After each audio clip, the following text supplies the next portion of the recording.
Here is my review for The Legend of Korra Season 4, Episode 2, titled Korra Alone. So we see that Korra is having inner struggles. Pretty much she has like PTSD. PTSD is basically after a traumatic experience, you start to feel anxious, sad, and disconnected. But if those upset feelings don't fade away, and you always have that constant sense of danger and painful memories, you might have PTSD. So that's exactly what Korra is going through right now. And you might ask yourself, well, why is Korra having this kind of effect going on now after everything that she's been through? Why is it after this particular battle that she's actually going through this kind of disorder? See what I did there? Pretty much you gotta look at it this way. The thing here is, Korra almost nearly died fighting against Zahir. Not to mention she was completely helpless in the situation that she was in. All the battles she had previously before Zahir, they weren't situations where she still couldn't handle it. She was not helpless. She was able to actually overcome this battle. She couldn't actually overcome Zahir. If you remember, she was fighting while having the poison inside of her, slowly eating her away, while in the Avatar state, mind you.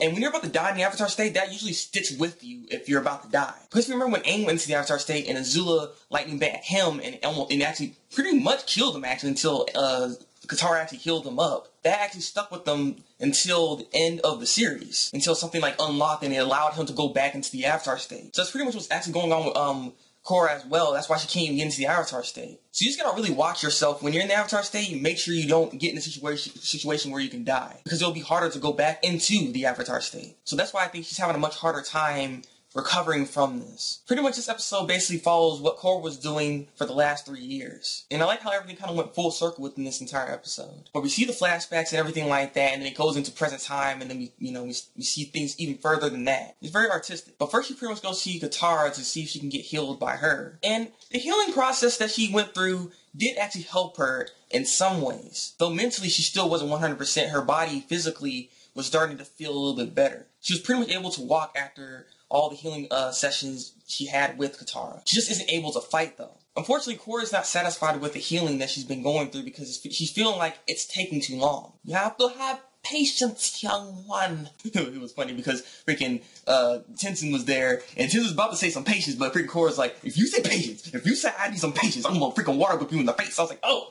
Woo! One thing that's still preventing her from actually full-on healing is the fact that she keeps manifesting herself in the Avatar state and she's fighting against that. And it's actually physically hurting her. It's interesting because it kind of reminds me of in Teen Titans when Robin found Slade's mask and all that dust went into his face and everything, and he started just envisioning Slade the entire time, and Slade was just whooping his butt the entire episode. There's nothing you can do, Robin. I am what keeps you up at night. No, I'm not going to do the whole thing. I'm going to stop right now. Later, she kind of has the courage to start trying to actually fight this, because at first, she tries to run away. She was trying to go to Republic City because she thought maybe that can actually help her to fully heal and everything. Nah, bro. She saw that freaking manifestation of herself. She's like, nope, swerve. By the way, before she went to Republic City, she went on to the shore of some area. I don't know exactly where that was exactly, but there was this picture of freaking Aang doing a little spin thing. I was like, why? I kind of still, it's so stupid. I saw the images on freaking Tumblr and everything, and I was like, did someone draw this? Or like, is this for real? Like, is this really going on? And yes, it's like, Gretchen's still doing this at that time.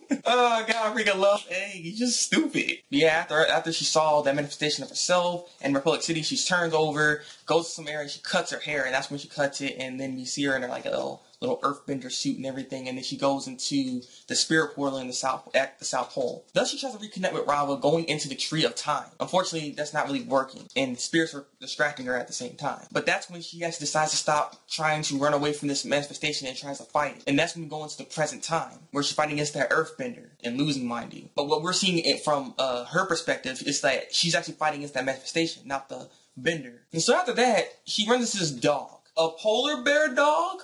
No, it's just a dog. Nah, that can't be. It must be a raccoon dog. No, it's just a dog. Surely you mean a platypus dog? No, it's just a dog.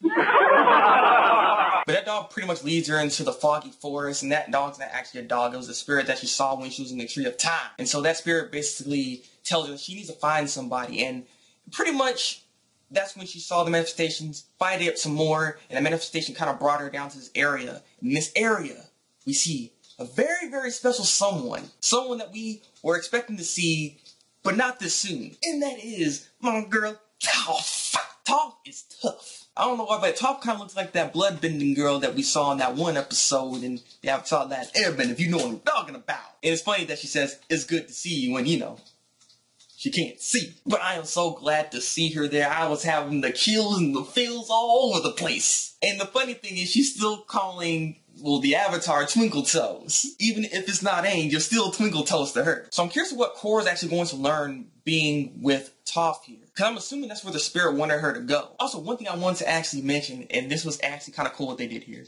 I see why they're in the freaking foggy forest. If you remember in the Avatar Last Airbender, Aang went to that forest on like a whim, like, because the spirits were calling him. He went to that forest, right? But if you remember, he had to try to find an earthbender. So he had this vision, and this vision was of Toph in that forest, and she was laughing and everything like that. So it's just kind of interesting that in this day and age now, with Korra, Toph is actually inside the freaking foggy forest. I like what they did there. Also, I would like to think that the spirit that Korra is actually fighting against, which is herself, it's probably just Rava manifested, actually. I don't know what it means exactly why it's attacking her like that, but we'll just have to see. So overall, this was a really good episode this week. I really enjoyed this episode. Like I said, I like the artistic feel that they had, how it just kind of connected everything all together, and we got to see everything going on with Korra. People were saying, where Korra at? And now you get a whole episode dedicated to her, and we got Toph at the end. So, let's bring on some goodness, people. So yeah, I'm done. Leave your comments below and tell me what you think of this week's episode of The Legend of Korra. Like this review, and subscribe to my channel if you want to see some more Legend of Korra reviews from me. So just been the Thabreakmaster, and until then, people, break out.